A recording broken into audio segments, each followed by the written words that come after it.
What's up, everyone? This is Kyle, and this is Chris, and this is Caleb, and there is no Matt. But we are still the good old Rocky Pod, and even though it was a bye week, we are here, and we are excited about getting into the great rivalry. Is it? We'll get into that maybe. But all right, let's before we get into the game and before we get into this week's events, let's talk about the bye week. So, what I like to do on a bye week, I'll reveal that in a second. But I want to know what Chris and Caleb, what do you guys do on a bye week when Tennessee is not playing? What are you guys doing? Let's start with Caleb. Mostly relax. I don't stress out about our game that we don't have. It's typically what I'm doing on a Saturday. Uh, get in some nice obligations. Went to a 5-year-old birthday party, so that was a good time. Ooh. And yeah, just kind of casually watch some games without the stress of us losing. Nice. What about you, Chris? Yeah, I agree with Caleb. Tennessee football is like winning is 95% just relief. So not having that aspect to the weekend, I turn into like a Alex Mack puddle of non-movement and just focusing on the quad box and whatever other game can show up on the computer, or if I bring another TV or whatever, just trying to get as many eyeballs or my eyeballs on as many interesting games as possible. Half the day is spent trying to figure out why can't there this game is good, but I can't quad box it with this game even in a create form. Is there some ABC CBS type of not CBS? There's never a good game on CBS now, but yeah, I just can't Yeah. mishmash them. Like sometimes we get real lucky, and oh my God, the fourth game it's Louisiana Tech and someone, and that's kind of good actually, along with Ohio State and whoever. So it's just a lot of maintenance and keeping these things up, and yeah, just keeping track of the story because Yeah. every week, I mean, it's the greatest sport in the world, and last week though did not really deliver the goods, but Well, week in week out, generally it does. yeah, I get that, and that is a good point. That I'm glad that you brought this up. Where we do share our podcast via YouTube, and one of my biggest things that I'm thankful for is YouTube TV because it's awesome. But I am kind of getting mad of like we have the create your quad box feature, but I can't get the why can't I just put all the exact four games that I want? Like I can do these two games, but then I have one game that I just don't care about at all. Like that is one thing, in our sponsorship segment coming up, we might do YouTube as a sponsor, but not until they fix the quad box error. So Very, very happy to have YouTube as a sponsor yeah, if and um, they tidy so this up. yeah, so YouTube, if you want to sponsor a segment, fix the quad box. But yeah, so yeah, that's one thing I Keep have to both say. court guys. Oh, the algorithm is gonna hate us this week. But yeah, I think for me on the bye weeks, for those that don't know, I do community outreach and engagement and stuff like that, and I always plan my outreach events on a bye week so that can so I can do my job and not miss a Tennessee game. So yeah, so that's what I was doing this week. But also when I got home and I got home like 3, 4 o'clock in the afternoon, it's really hard for me to get into the football games when Tennessee's not playing. I try to. Like when Tennessee is playing, it's easier for me to watch other games. But I don't know, like I get home and I had like 3 or 4 games on and I'm watching and I'm just like, man, I just can't get into this. But What? like, yeah, but like Chris was talking about, I maybe it was just like the games weren't that exciting this Saturday, or if it was just me. We can kind of get into that. But what did you guys think about the slate of games during our bye week? I kind of sucked. Yeah, I see, mean, ultimately, it looked okay on paper, but it turned out to suck. It sucked because exactly zero chaos happened. Well, yes, exactly. Yeah. At this point, that's what We we need more than anything, and none. Like we got no favors Saturday. like zero. Yeah. Like I nearly had a conniption watching Penn State and Wisconsin. Sons of bitches! Just Penn State sucks, and you're just gonna let them walk into this thing like this.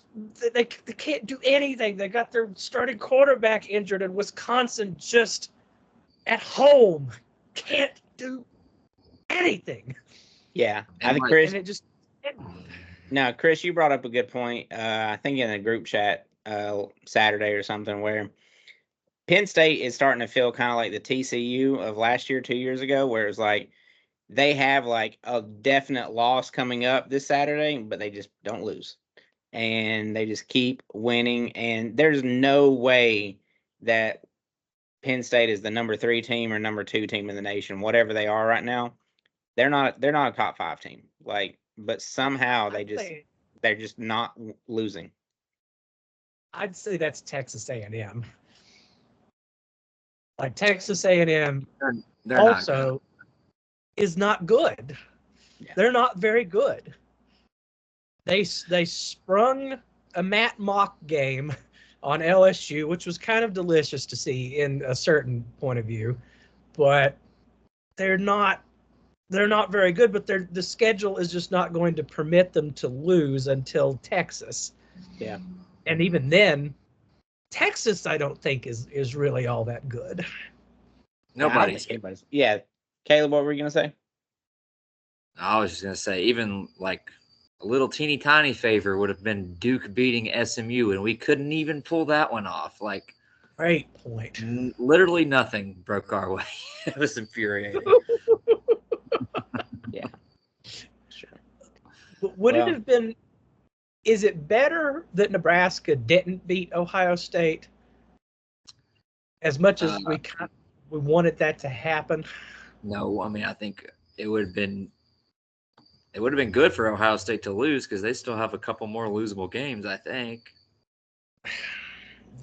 Yes. And the way they looked made it look like that those are more possible than they could have been conceivably a couple weeks ago.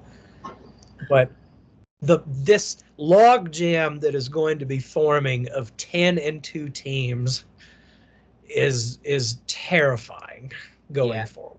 I think one thing that I'm looking for, and I think I heard someone say this.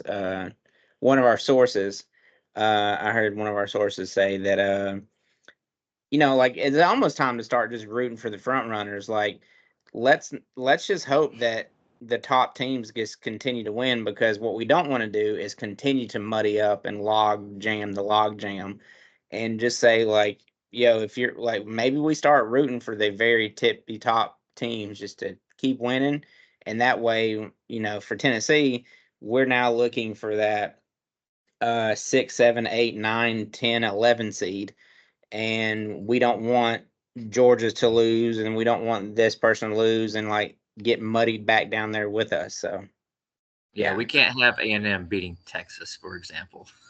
Yeah. Yes. It was pretty disgusting having to root for Alabama.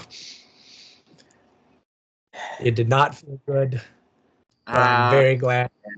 I hear you, but I don't know. I have no love of Missouri, to be sure. Well, our Arkansas loss isn't looking that bad.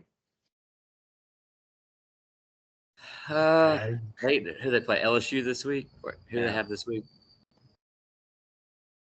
Is it LSU? I don't know. I just know Taylor Wayne had a pretty good game.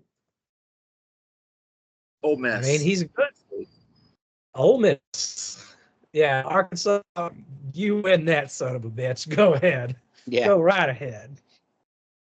Man, we got to cheer. We got to cheer for Arkansas, South Carolina, and Florida this week. Man, oh man. What was it? Someone said today, it was like, oh, we got to be Volcox this weekend. I mean, my 2022 having ruined South Carolina for all time for me. Yeah. However, that does give me at least some hope because, man, think about South Carolina historically. They are a team that when you're feeling pretty good about yourselves, they come up on the schedule and you look at South Carolina and so-so record, whatever, shouldn't be too difficult of a game. And then 4 hours later, after they've just pulled out some kind of nonsense, you're sitting there in the locker room as a player or a fan walking out of the stadium going, what the fuck just happened? They are a team uniquely capable of that. And so that's why I don't think it's going to happen, because we can see it coming. Gotcha. Yeah. Well, I think that all in all, Tennessee really needs to keep winning, and we need some people to lose, but not everybody needs to lose, because we kind of don't want the entirety of the top 25 to be fighting for the same 2 or 3 spots that Tennessee is fighting for. So anybody, do you have any final thoughts on the bye week before we get into Kentucky week? Let's see. I do not. As Chris pulls up the document. You didn't, I mean, we didn't even say a word about Vandy, Texas. I mean, it looked a lot closer than it. Yeah. I mean, Vandy played pretty well, but I mean, it seems like it looked closer than it was. I mean, I think Texas, just like everybody else, is flawed, and Texas, more than anybody else, got away with a lot of easy games to start out with, and now they're just playing people with a heartbeat, and now they're playing people with a heartbeat, and they say, "Oh, snap, we're not as good as we thought we were." Perhaps so. It's just I'm looking forward. No, I'm not looking forward to this, but Vandy needs to keep doing that, and we need to figure out a way to beat them. Yeah, they're not a joke. They are. It was a strange game for me that they started well and they finished well, but there was so much in the middle that just kind of, we need Jerry Palm values Vanderbilt in a very unique way, and it's either going to keep Tennessee or Alabama. It's going to keep Alabama in the playoff. Well, I mean, that Vanderbilt is the hinge on our fortunes, really and truly. Yeah. Jerry Palm has it as a quality loss for Alabama, but if we beat them, then they're not that good, and it's not a good win. So, classic. Jerry Palm, stick to basketball. No, Jerry, don't stick to that. I don't know. It's just, but yeah. So, with that being said, let us moving on over to this weekend. Before we get into the game, I would like to know, Chris, you're very aware of this, but me and you have a very sticky relationship when it comes to the Tennessee-Kentucky game, especially going to Kentucky. But like, let's get just real quickly, Caleb, we'll start with you. What is your kind of view of the overall Kentucky-Tennessee series as you've experienced it, as long as you've been a fan? Say it diplomatically, Caleb, for our Kentucky viewers. Well, overall, I mean, I don't know. They don't concern me. I don't think about them very often. I'm not worried about them. I don't respect them. I don't know. That's about how I feel. I just do not worry about playing Kentucky ever. And the only times we lose to them is when we're going to fire our coach, and I don't think we're going to fire our coach anytime soon, at least. So I'm not worried. That's a good point. What about you, Chris?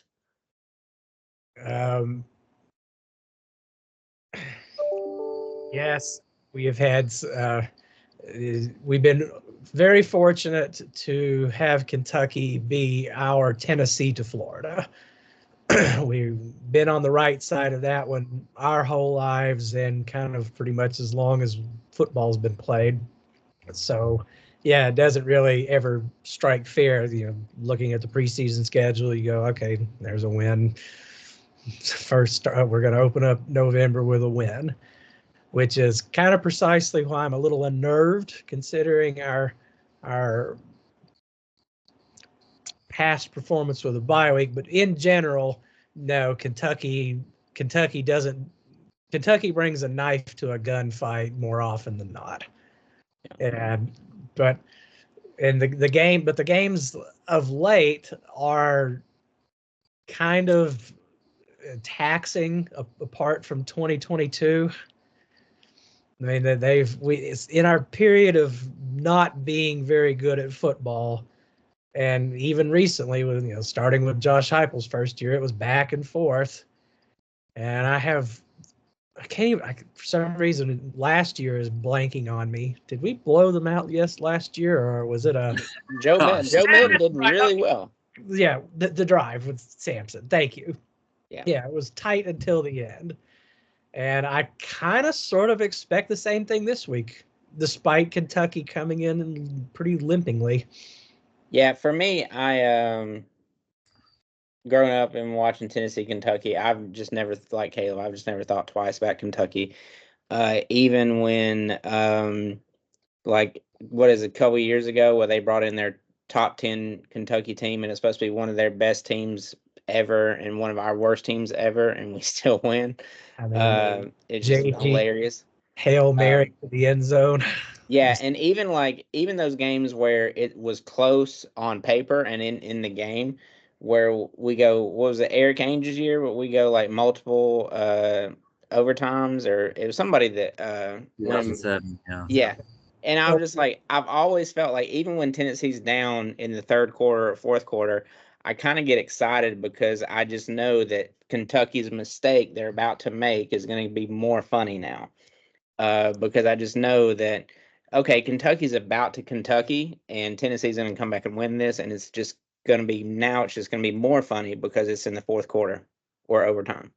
So the funnier aspect to me for it, I mean, I agree entirely, but two of the Kentucky wins in in our lifetime, we were rooting for Kentucky. Yeah, I mean, for those who are new to the pod, me and Chris were at Kentucky's first win in 26 years, at Kentucky, and we were sitting next to John Bryce's parents apparently. But yeah, it was a pretty bad game. But then we found out, like, oh, Tyler Braid didn't want to go to a bowl game, and this was happening. It was like Tennessee was literally like sabotaging themselves. So yeah, it is what it is. Part of long-running athletic department conspiracy to literally never let the Liberty Bowl get their hands on us. Yeah, it's one of the more beautiful things that we do.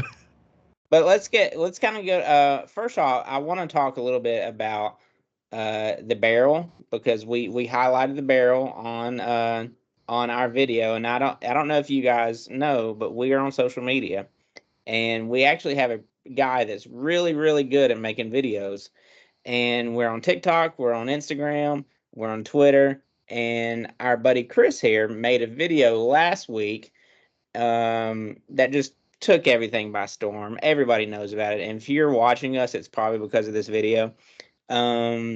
So yeah, Chris, that video has got almost like 200,000 views across all platforms, which that's pretty awesome. You literally filled up Neyland twice based on how many people viewed your video. This is the first hearing about it. Yeah. So with that, I want to know, Chris, what was your like inspiration and the reasoning for the beer barrel video that you made today?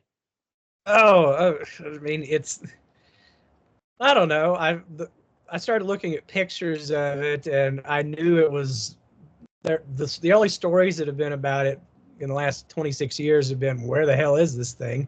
And what was it? Alan Williams at WVLT went, and Jimmy Hyams and Chris Lowe all at various points have gone and said, "Oh, it's literally just sitting with a toolbox on it in some nondescript back out, hallway room, kind of varies in different spots, but it's just kind of an afterthought and nobody's talking about it. And yet, every single year that we play Kentucky, there's always an internet bit of talk about why we should bring this back, or just desire to bring it back.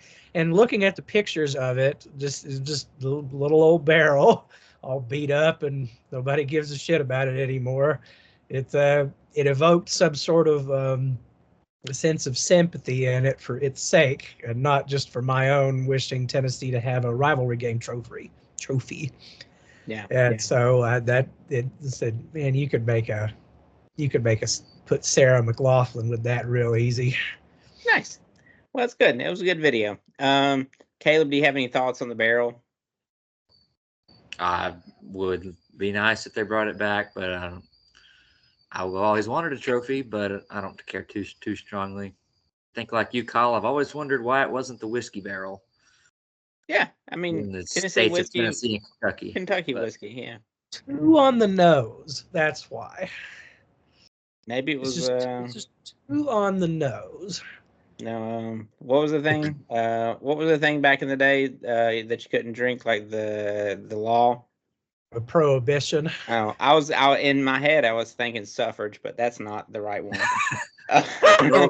Prohibition was suffering. I was like, it's not suffrage. Anyway, that's been politics with Kyle. But yeah, so yeah, I think it's got to be the whiskey barrel. But yeah. Anyway, that will lead us to the actual game. But before we get into the game, this is the time of the podcast where we have our sponsorship segment. So we are going to do a 2-minute drill, and this 2-minute drill is sponsored by, again, Mr. Beast. Mr. Beast he's been hitting us up. He's been like, "Hey, I heard that you guys just randomly put us on your podcast. That's great. I hope the algorithm picks up and all this kind of stuff. It's been great. I have no idea where I'm going with this joke right now, so I'm going to stop talking. But shout out to Mr. Beast. It's great. We actually did have a viewer that was like, "Yo, that Mr. Beast thing was funny. Do it again." So that's why I did it. So if you like the Mr. Beast segment last time, that's why I'm doing it again this time, and this will be the last time I've done the Mr. Beast segment. So with that being, unsavory allegations or something, Kyle? Huh? Say what? Doesn't he have some pretty bad allegations recently? I don't know. I don't know. Who doesn't now? He probably went to a Diddy party. His eyes. Yeah, I don't know. If at the date of this recording, I have no information about Mr. Beast allegations. So if he's a horrible person, sorry. But anyway, then he does not sponsor our podcast. Yes. This was all a joke, and it's really just going downhill now. But this now sponsored by Mr. Beast 2-minute drill. Let's have a 2-minute drill with you and Caleb and Chris. What do you think about the Tennessee blackout this Saturday? Caleb, we're going to start with you. 2 minutes on the clock. Good, bad, ugly. What's your thoughts on the blackout? No, wait. Are the fans supposed to wear black or not? Or dark mode, whatever. I don't know. Oh, dark mode. I'm fine with the dark mode. I think they look pretty good. I think they look much, much better than the smoky grays. Very diplomatic again, Caleb. So I'm good with the dark modes one time per year, no more. And I appreciate that we do it versus an opponent like Kentucky, because Danny White has been very clear. We wear the traditional orange and white only for big rivalry games, and then we turn around and wear black against Kentucky. I just think that pisses them off even more, because they think this is a big rivalry game and it's just not. So I'm good with it. All right. Chris, what do you think? I think Caleb said it all. That's they are I think, the best alternative uniform in college football, especially with they weren't with white helmets. But as soon as they secured the black helmet, it is just an incredibly clean look. Um, it's it seasonally appropriate, I guess. I think it's why it mostly fit. Yeah. I'm very glad to, yes. I might quibble with you on Kentucky rivalry status. It isn't a big rivalry, but there's something about them that makes me very, very keen, more so than others, keen to beat them. But yeah, dark mode. Also, UT's media department, like it these videos that they're putting out for the especially the uniform reveal one is so technically excellent. Yeah. Like, as someone who dabbles in making that, like, you could see the expertise that went into it. Like, it was just so, I mean, it wasn't especially creative, but it was very, very well done. Yeah. And So shout yeah, out no, to the video team, and again, friend of the pod, Noah the Boa. He doesn't know that he's a friend of the pod, but I'm calling him that. Um, he yeah, is it's the like video Seb guy. Stafford He for actually, friends. I think later or early today, he posted a breakdown video on his Instagram of how he made that video. So yeah, and shout Wait out a to the second. vent, huh? You know the guy who made the reveal video? I mean, I The don't the know him, but I follow him on Instagram. Um, and I'm pretty sure, Oh, I'm pretty sure 2 years ago, you remember when I posted the TD Jakes wake up at Saturday or wake up, wake up, and then like an hour later, UT posted it. I think because Noah saw me post it, but anyway, Oh, so I don't know if he's a friend of the pod then, Kyle. yeah. I But mean, anyway, but I do like the whole Venom thing. That was really cool. Even though Venom's not a good movie, it kind of sucks. But the whole Venom like alien thing, that was pretty cool. is it the Anyway, fact that he turns black? well, It like just that's the whole that was the Venom thing where he attaches and turns Spider-Man to bad Spider-Man. So um, Oh, yeah, that's actually like a Marvel movie. They were giving the yeah, like homage to Marvel and Spider-Man and Venom. for sure. It's just Venom is like that aspect of superhero movies is a complete blind spot to Yeah, yeah, me. yeah. Not one I've with. Yeah, but I think for me the dark mode is cool. I like it. The only thing am getting just a little bit of an issue now. I love alt uniforms, and not that I love them. I just don't hate them like some people. But it's just like we're not seeing the traditional orange and white a lot now because it's like we have a lot of alternative uniforms going on now, and Mhm. which are cool. It's fine. It's just like, man, like I want to see orange and white some, a little bit more. But shout out to the original dark mode, which was the Lane Kiffin year, where it was basically we were wearing like trash bags, and I actually liked it. And I do remember the only thing I do remember about that game is the Montero Hardesty spin move. That was a great spin move that he put in those black jerseys. So, Remember the play action fake to Austin Johnson breaking oh the yeah, game. yeah, yeah, yeah, yeah. Okay. Yeah, so I know I remember two now, but I do like our dark mode black uniforms, and the kids love them. I was with a I was with a high school team from Texas in the summer. They know nothing about Tennessee football. They're from Texas. They're all like A&M fans, Oklahoma State fans, and like Texas fans, but they were raving about Tennessee's uniforms. They're like, man, I don't know a lot about Tennessee football, but y'all have the best uniforms in all of college football. So I just thought that was kind of interesting. But It is interesting. It is solidly our third best uniform. yeah, No but question anyway, about that. all right, guys, that has been 2 minutes with Mr. Beast. So uh, let's keep it moving to now what everybody's tuned in for. Let's talk about the game this Saturday. What is it? 7:45. I will be in very chilly Rochester, New York. Hopefully, I will be seeing it through my phone. But it is what it is. I'm excited about it. But let's get into the game. What do you guys think about uh, the lead up to the game? What are you guys kind of thinking? Chris, we're going to start with you on this one. What lead up to the game? Just like we've talked about uniforms, and that's it. I mean, just what are your feelings going into the game? Oh, my feelings? Yeah. I'm never particular. I mean, if I take the name off the jersey somehow, I'm never particularly easy feeling about team coming in who at one point was pretty decent defensively, had a win that they probably shouldn't have gotten, and is not playing well of late. We tend to be pretty generous to those kind of teams coming in over the years. They're really needing a win. We really like to give it to them, but it's Kentucky, so that kind of diminishes things a little bit, considering it's just what we've talked about. But my feelings are that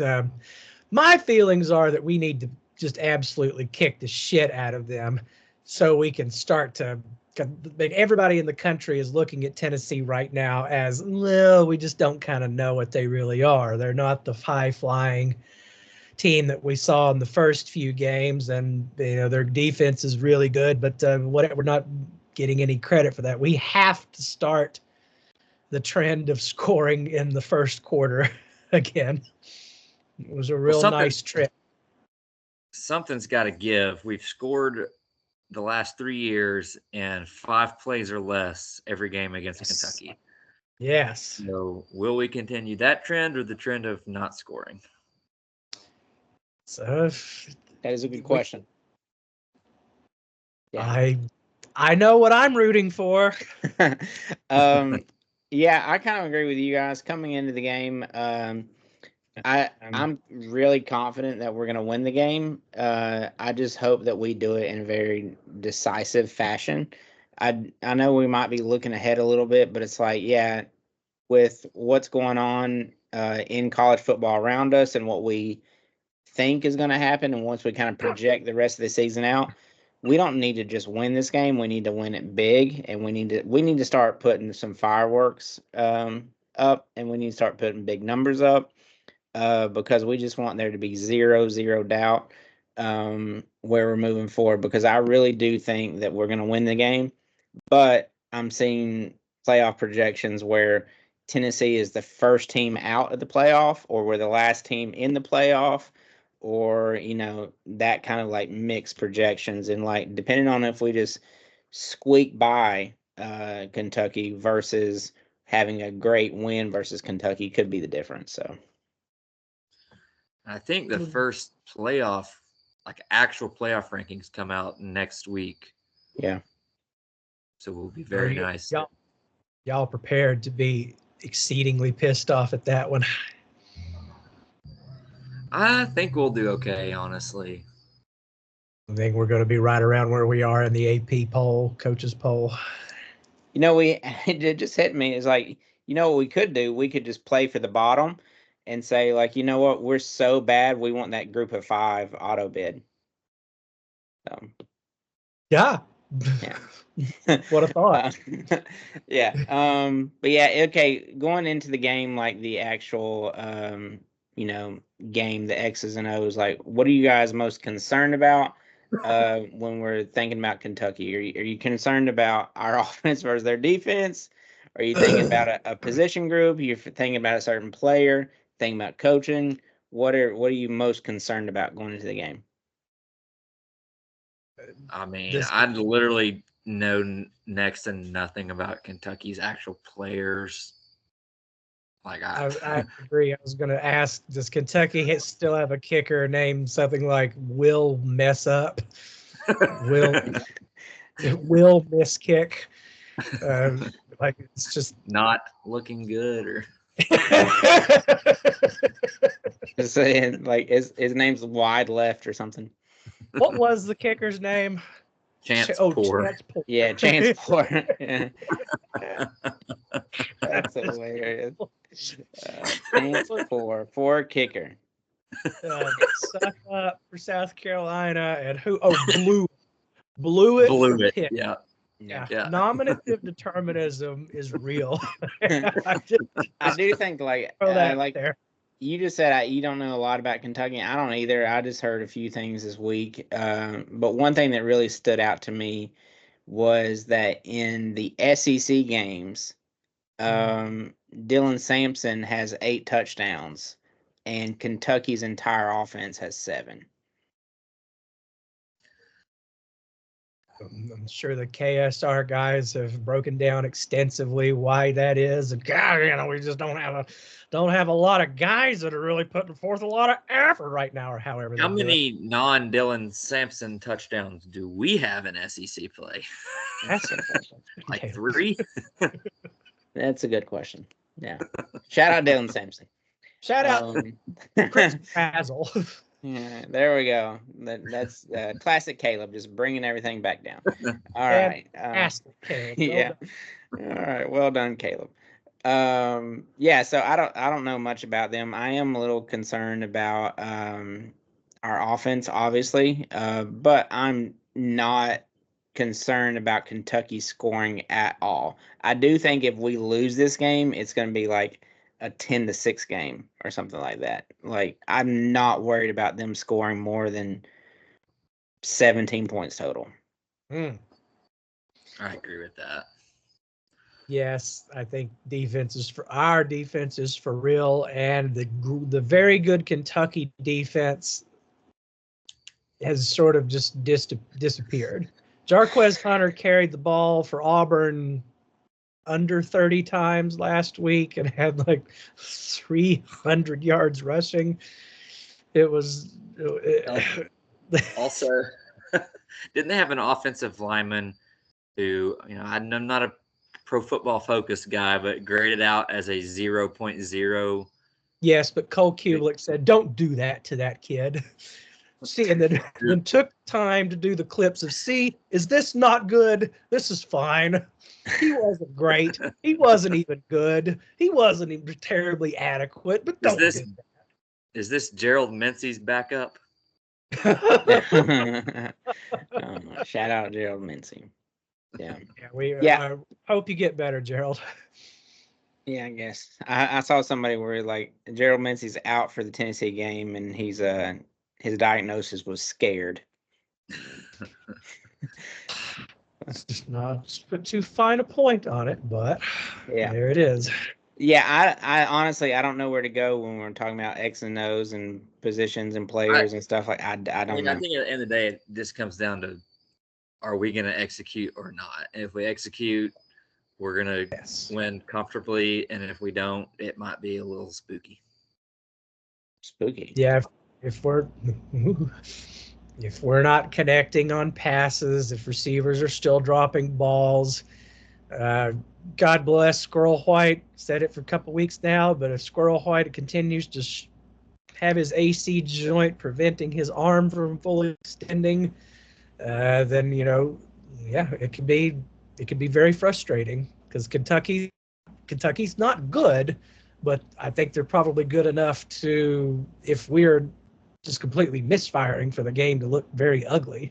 And ugly game is almost as bad as a loss at this point. Yeah, I agree with that. I think one thing that I'm confident or hopeful about is what I should say, coming out of the bye week, is that some of our nagging injuries got some sort of healing and recovery. Hopefully, one I'm thinking about mostly is Dante Thornton. If Dante Thornton can, that little like nagging thing that he's been 60, 70, 80%, whatever he's got going on, maybe he's back to 90% or 100%, hopefully. Also, Brew McCoy, whatever he's got going on with his hands, apparently has like a broken finger or something like that. So maybe 2 weeks off was, good for him. And then obviously, who knows how Squirrel's gonna. I feel like an AC joint needs more time, but yeah, I think that. I think for me, it's coming down to the past couple games. I've kind of still thought that we talked about this last week where everybody's like, man, Tennessee's so close. And like I saw it in the Alabama game where, man, if we completed 3 passes, if 3 of those incomplete passes were flipped to complete, that's a blowout. So hopefully those 3 incompletes that we've been having incompletes the past couple games are getting completed in this game, and it is blowout. So that's what I'll be looking for. I hope you're right, Kyle. Yeah. I also want to have good offense and Yeah. demonstrate it.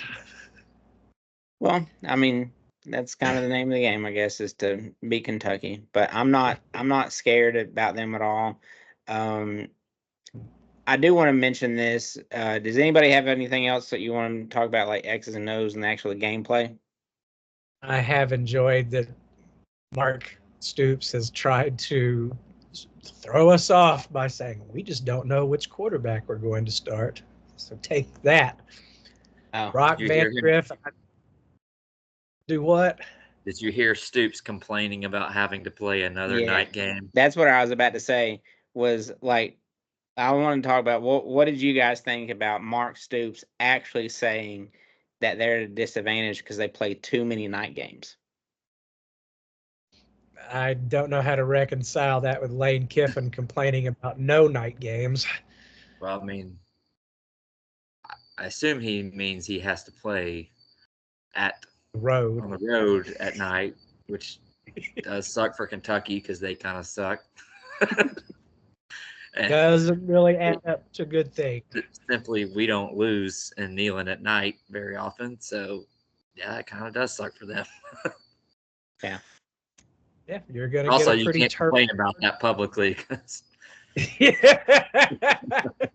Yeah, it definitely is. I don't know. I think Mark Stoops has this weird thing going on in Kentucky where, like, I heard something on a radio show today or yesterday where he might be kind of like just trying to get out of there. You know, hell, he's been doing it for years. He literally did leave last year, and then the A&M fans were, nope.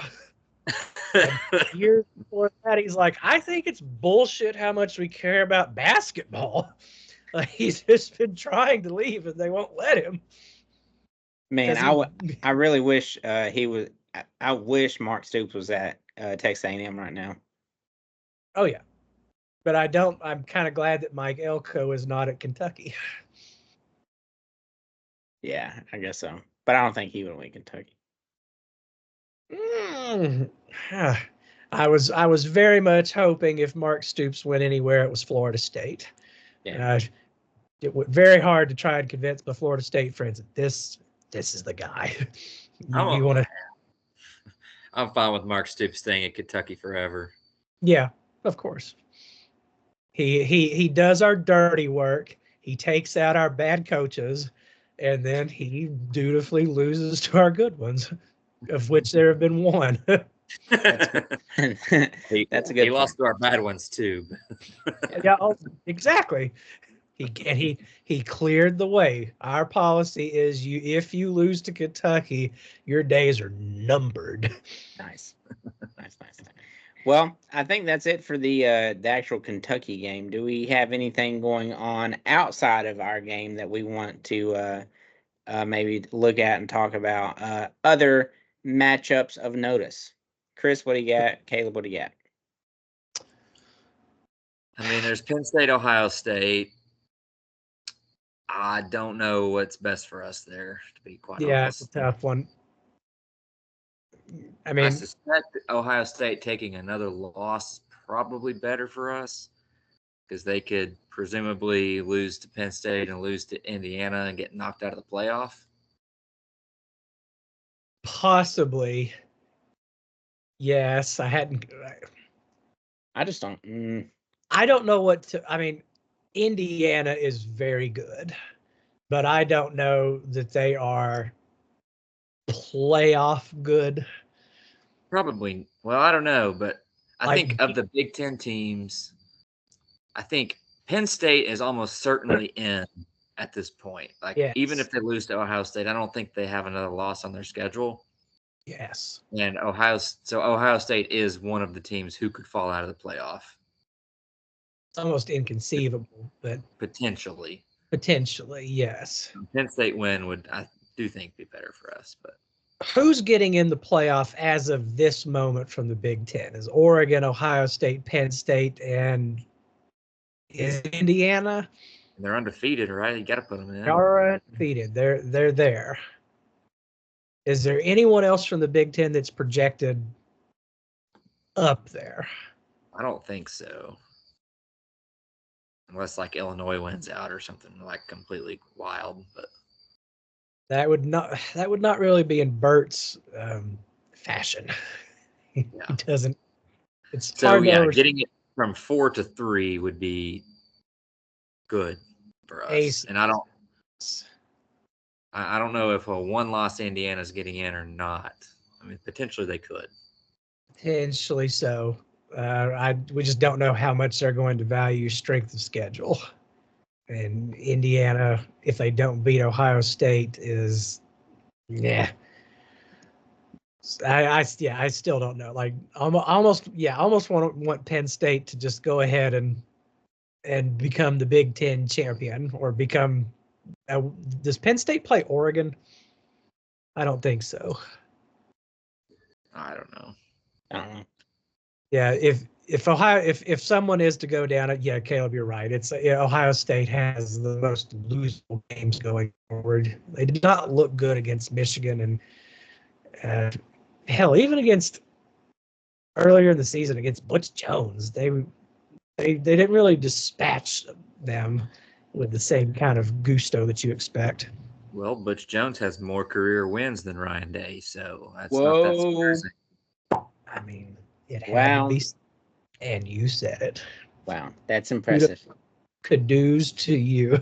He does indeed. What'd someone say? Ryan Day's nothing but jacked up Butch Jones. Ow. That's funny.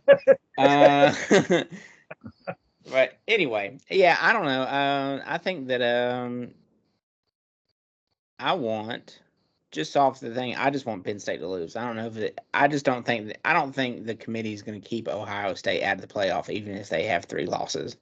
Yeah, they're not getting in with 3 losses. Yeah, I feel like if we're the college football committee and we're making the playoff bracket right now, I think we're putting in a 3-loss Ohio State team in over like a 1 or 2 loss Penn State team.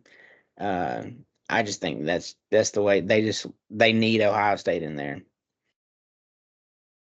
It certainly is a ratings boost. Yeah, and we don't know what was the difference in the last year. That there was the train of thought that there's a deserving train of thought, and then what the record says train of thought. Am I correct on that? Yeah. Who's the most deserving versus how good you are, despite what your record says. The best teams. Yes. Well, that brings up a great point, Chris. That will introduce our new segment of this week, which is timeout for sources. And this is where we lean on our sources that we have all over the country. We have some sources at University of Tennessee. We have some sources at your favorite college, wherever you're watching from. We have sources there. And if you don't believe us, tough, because we can't disclose our sources. But we do have sources that say that it doesn't matter what the record is. It doesn't matter who's more deserving. The playoff committee makes playoff games based on TV ratings and TV ratings alone. So when they're in there, they're like, what makes the best matchup for TVs? So with that being said, Ohio State's winning. Ohio State's going to, even if they lose, they're going to get in there. So.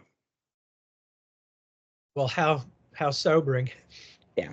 So that's this segment of We Have Sources. We will continue to listen to the sources and judge for ourselves. Thank you for bringing that to us, Kyle. Yeah. Even if our source is Google. Mm-hmm. Even so, huh?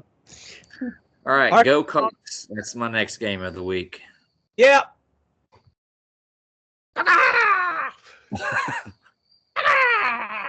Who are they playing? A&M. Oof, that would be nice. It's not gonna happen though. Just because we're identifying it. Chaos is a creation of the unknown. Yeah. So the way I've tried to ensure some chaos this week is I placed a money line parlay bet on all of the teams that we need to lose to win. So I bet them all to win. Ooh, Caleb, that's I can never win a parlay bet. So somebody who we need to lose is going to lose this week. Just to mess up your parlay. Said next week. Congratulations on your parlay, Caleb. Well done. Yeah. I hope you staked a lot on it because that was. Is it a good payout though if it hits? It was like plus 350 or something. So I mean, it's picking all favorites, so it wasn't great. But Caleb, do us all a favor and can you up your wager on it? I can just go bet it again. Bet it again.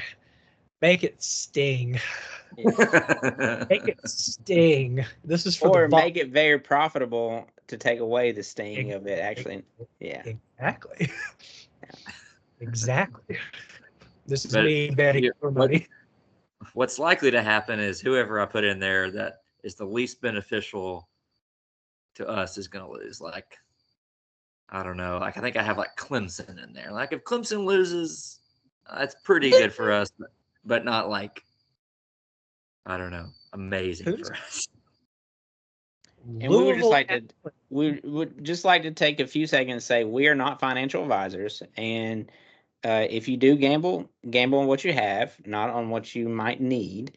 And if you have a problem, go 1-800-GAMBLER. So again, that's 1-800-GAMBLER, and we're not financial advisors. That's very, very good advice. I had no idea. Now we're legal. We just got to keep it legal. WJBE. Oh, sorry, wrong show. 1040.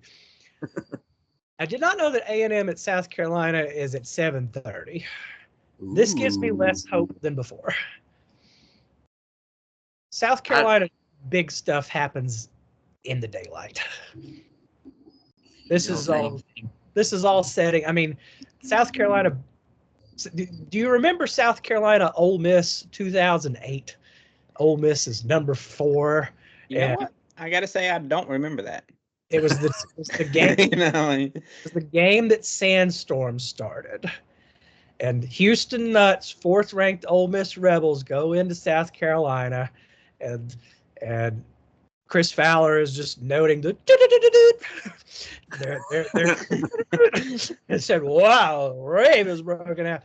And he's got Javon Sneed and whatnot, and and South Carolina beat them, but that is they beat Alabama with Stephen Garcia in the daytime.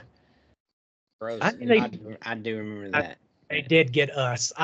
Please, Shane, you've got less than 2 days. Really get that grass sandy. Really, really get that grass low cut and sandy. Please steal their plays. Please. Just do what you do best. Hopefully Connor Stallions had a bye week last week. I have to say, where is Connor? Nice. He owes us one, that bastard. Son of a bitch. Any other games? Let's see. Indiana's at Michigan State. Wait, real quick. Let's kind of go on them just for a second. What is your 30-second thoughts on Indiana overall right now? They're very good. They're incredibly good. They haven't trailed. However, they have played basically next to no one. Your biggest win is Nebraska.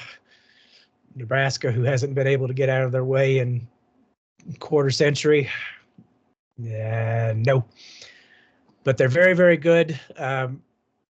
I enjoyed seeing them be good, because Indiana is just one of the have-nots of college football. So them getting to have some fun, pretty good, pretty enjoyable. But now it's going to maybe come at our expense, and we need to just pump the brakes a bit. Yeah.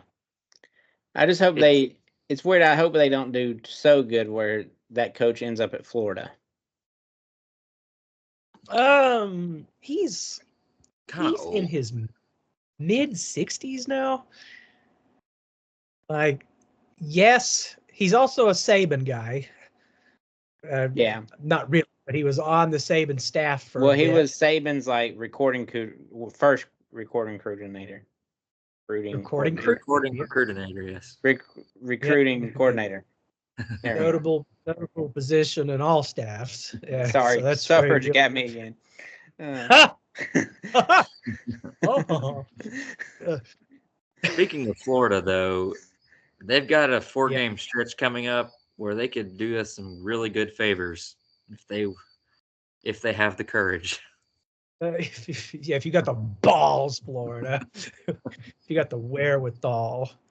Florida is so charitable to Tennessee historically. Yeah. just Speaking of hanging chads, treat of a rival to have hanging chads.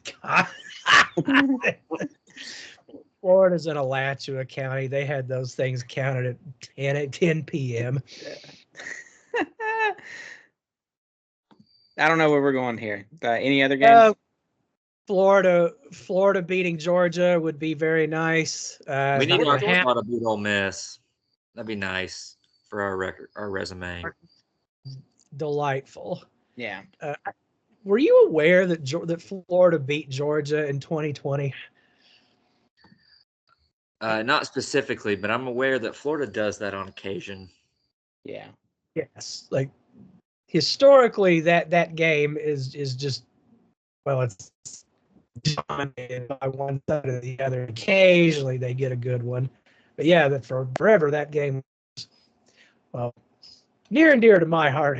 Former Jacksonville resident, love the world's largest outdoor cocktail party, but again, the game itself was always kind of shit, and the team that I tactically needed to win never did. But a pretty good Florida beat Georgia in the middle of their dynasty. So Florida, I don't think Florida's any slouch. Like their record's bad, but I think I saw some metrics where they should be a top 25 team. Hey, they took us to overtime. They got to be pretty good. Took the Falls to overtime in classic orange and white against big uniforms. Wow. At pumped in Sound Neelitz Stadium. Wild. So Florida, do us a solid. I saw something I can't think of now, but there's some sort of breaking news today on Florida, Georgia, like where they're playing though, right? I mean, they're going to Tampa next year. Yeah. Or they're Atlanta next year and Tampa the year before, and good old Josh Pate just about that. Which I agree. I mean, you're going to take Florida, Georgia, and play them in the Outback Bowl Stadium. And guys, just anything to not do the home and home. Yeah, it's so crazy they don't have a home and home. I mean, it's a very cool game year in and year out, and Jacksonville is oddly enough perfectly suited to do it. It's one that, yes, I think it's unfair, but it does still have that kind of Oklahoma, Texas style feel, and it's unique and cool. That is the nicest thing I will say about Georgia and Florida. And in conference neutral site games are smoky gray. Whoa! Nice. Yeah. Well, we just hit 1 hour on the recording, so Pick to do you guys have anything pick to clicks? We do have a before we do pick to clicks, let's do final score on because I got a text message from Matt, who his final score for Tennessee, Kentucky is 41-3 Vols. Now, unfortunately, we already have that score. so we can't record that. So All right, we'll put him down 42-3. yeah, 42-3. Is good score. Maybe 41-2, whichever. Yeah. So, but yeah, let's go. Pick clicks and final score. Let's start with Caleb. All right, my final score is 38-13. Tennessee. Mine. Ah, dang it. My pick to click is gonna be. I think we've picked him a couple times this year. I'm gonna keep going back until he clicks, and that's Mike Matthews. Also took mine. Jesus. 45-9. Wow. 45-9 is what I'm looking for. Who's winning? Great question. That'd be Tennessee. I couldn't be creative with that one. Pick to click. Didn't really think about it because I always forget this bit. I'm going to go out on a limb and say Dylan Sampson. Ooh, man. No, I need to take that back because literally every time I pick someone to click, they don't click like at all. And if he doesn't click, so You want to go like Nathan Leacock or Nathan Leacock's a good one. My old favorite, Chaz Nimrod. Chaz Nimrod, 5 catches, 100 yards, and score. Nice. I am gonna go 35-13. And I'm going to say just it's in me, Kitzelman. ooh. He is a fave, is he not? I don't know. He started off hot to start the season, but he kind of disappeared a little bit. But I think Kitzelman is gonna reappear in a big way. We have not run a lot of 12 personnel, and Kitzelman has not snuck into the deep on a streak. Not in a bit. All right. And before we end, it just reminded me, and I forgot to mention it during our Mr. Beast segment. But the Mr. Beast segment is who is our Beast of the Week, which is our defensive player. So, yeah, it just hit me. I was like, I don't know why I did a whole Mr. Beast thing and didn't mention the Beast of the Week.